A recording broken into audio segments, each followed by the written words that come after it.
Welcome to Notes 4.1, Graphs of the Sine and Cosine Functions. Your objective is to graph sine and cosine functions given an equation. So now let us graph y equals sine of x with a table of values. These values should come from your unit circle. Now this says to put it in radians, but we're going to start with degrees because I think you guys will be able to do the degrees a little bit better or a little easier.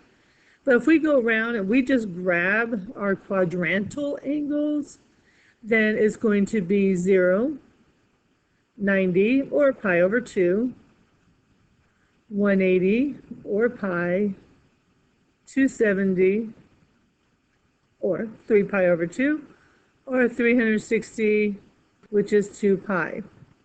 Now, one of the things I'm doing again is it's you need to be able to do these in radians. I have to throw this out there. So after this bit, we will be kind of playing with both, where I'll play with one or the other. Now this one here, we're playing with sine, because there it is, sine. So we just need the sine values at 0, 90, 180, 270, 360. So you guys grab your unit circle and you look and go, oh, sine is 0, 0, 90 is 1, 180 is 0, 270 is negative 1, and 360 is 0 again. So we come over here to our graphs. What we want to do now is just grab these things from the unit circle and actually do graphs. So zeros right here, and then we have 90, 180, 270, 360. So, and please don't forget, and you do have to identify that this is 90. So we know 90 is pi over 2, so I'm going to just go ahead and write that in as pi over 2, pi, 3 pi over 2, and 2 pi. It's one of those that I have no problem with you using degrees and then changing them over to radians. That's not an issue. There's other ways of doing this. On the next one, I'll probably do it a little bit different so that you can see how to go about it. Because I really don't care if you give me these quarter points. It's your beginning point, which is here at 0, your halfway point, which is at pi, and then your end point, which is at 2 pi. Okay, you must also, well, I'm going to throw this out there. If you do not tell me, I will assume that each little tab going this way is 1, unless you tell me otherwise, and you will get some with fractions and such, so you may have to adjust. When we're actually graphing these as homework, I'm going to ask that you guys use graph paper and that you use each box as 1. Or you can change them out if you have fractions, it would be 1/2. You know, each one 1/2 if you get a fraction of 1/2 and so forth. Okay, so anyways, I just had to plot these points now. So 0 is 0. There's 0. 90 is 1. Pi is 0. 3 pi over 2 is negative 1. And then 2 pi. Now you can see why I don't really care if you give me the quarter points or not, because they kind of run into each other. Now, the graphs are not going to look their greatest, but we're going to do our best to get a halfway decent looking graph here. And then you just connect your points.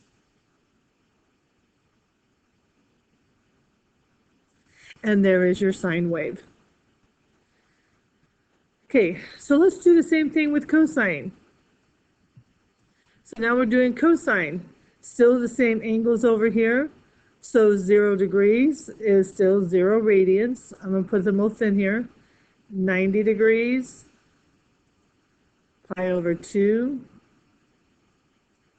180 degrees, which is just pi.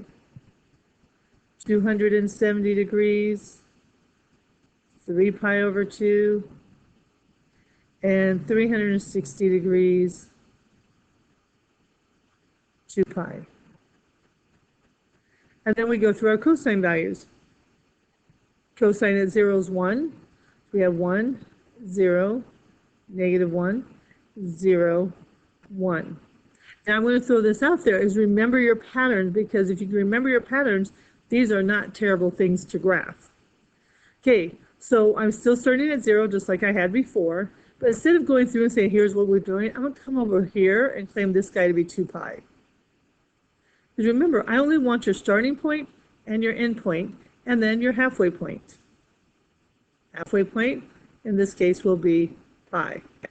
And then just throw a quarter point in there so I know that you know to graph an additional point.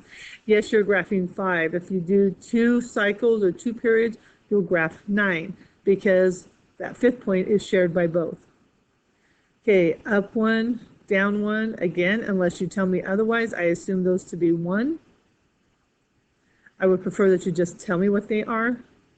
And then our graphs. At 0, my value is 1, so there's the first point.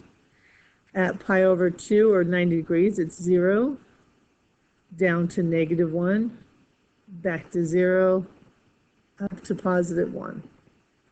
And again, I will do my best to get a graph, a halfway decent looking graph going on here.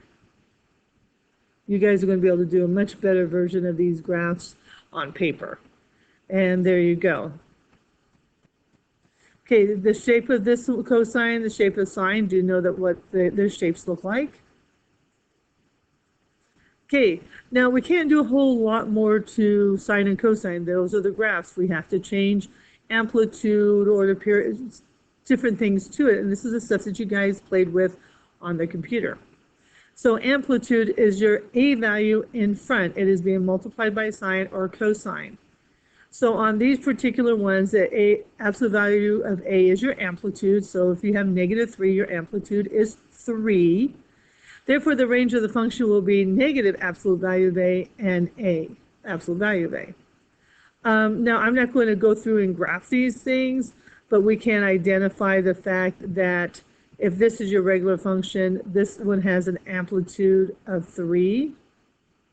So it will look higher and lower. It'll be taller. So it'll be stretched vertically.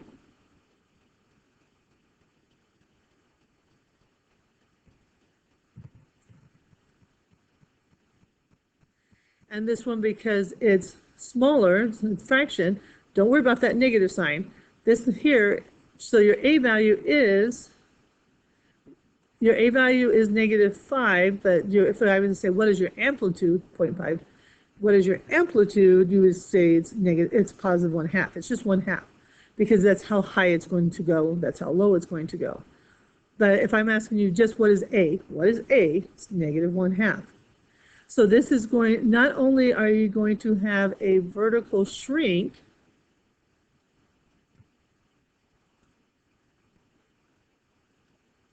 anyways, it's going to look like it's got squished. The negative sign is also going to flip it. So on sine, instead of going up first, it's going to go down first. Okay, so let's do some of these problems, see how we do. So on this one, it says graph each function over the interval of -2 pi to 2 pi. Okay, since we're only changing amplitude, what we're going to do, this is 0. So I'm going to identify this guy way out here as 2 pi. This guy way out here as 2 pi. Anybody catch the fact that this guy should be negative? And then my halfway point between them is going to be -pi. My halfway point between 0 and 2 pi will be +pi. My half point is 0. Now remember, normally we would just do 0 to 2 pi, so I need quarter point. And from 0 to -2 pi, I need quarter points. Now, I will throw this out there again. I'm wanting graph paper, so these have to be evenly spread.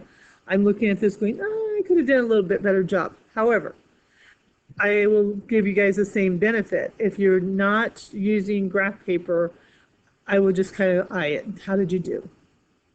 Okay, so our a value here is 3/4.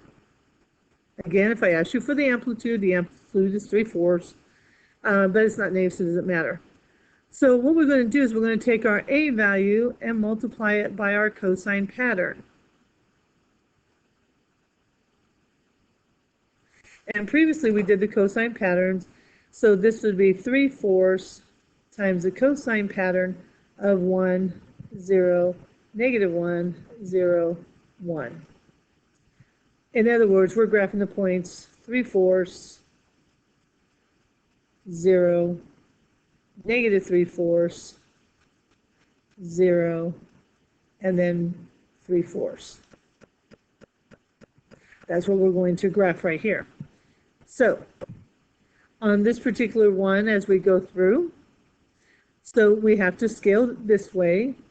So I'm going to do a 1, 2, 3, 4. There's my 1.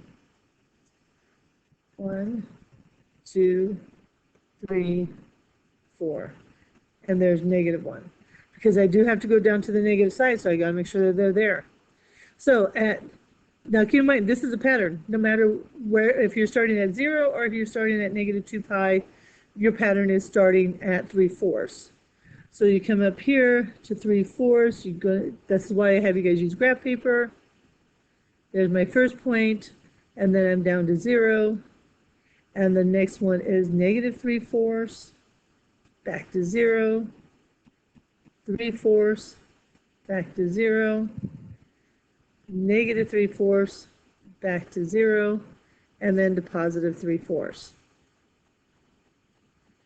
And we do the best we can on this graph so that it looks like it's supposed to be.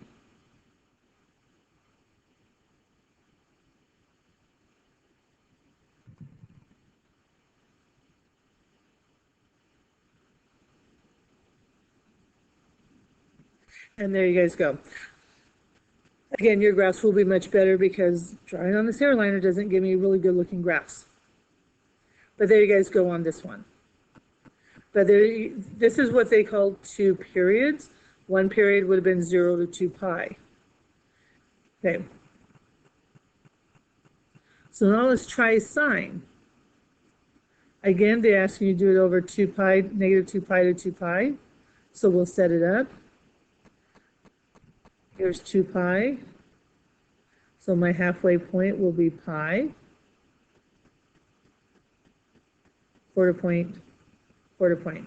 And then out this way, -2 pi, halfway point, -pi, quarter point, quarter point.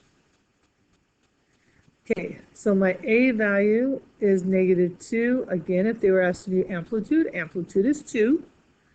So my A value is -2. So I want to do A times my pattern. So it's going to be -2 times the sine pattern. Remember, sine starts at 0, 0, 1, 0, -1, 0. Now, if you're going back, well, wait, where are these patterns coming from? Those were the first couple of problems that we did. That's where I showed you the pattern. It will never change. That's what I need to make sure you're aware of. Okay, so the points we're going to graph is going to be 0, -2, 0, +2, and then 0. So let me scale this over here. Here's 1, here's 2, here's 1, here's 2, and I graph. Start at 0, down to -2, back to 0, up to +2, back to 0, down to -2, back to 0, up to +2, and back to 0. Your cosine and sine both should start and finish at the same spot. So if I was just doing the 1, I would start at 0, I should end at 0, where in cosine, the last one started at 3/4 and it ended at 3/4. That's kind of a way of checking if you made a mistake somewhere. Okay, and then we connect our dots. So we come down and we graph. And we hope for the best. Okay, I realize I missed that point, but I think you guys get the idea of what this is supposed to look like. I just can't graph these on this thing. Okay. All right. So this is where we're going to end the first video. It's only about 15 minutes long, but the next one is getting into something new. So we're going to kind of finish it right there.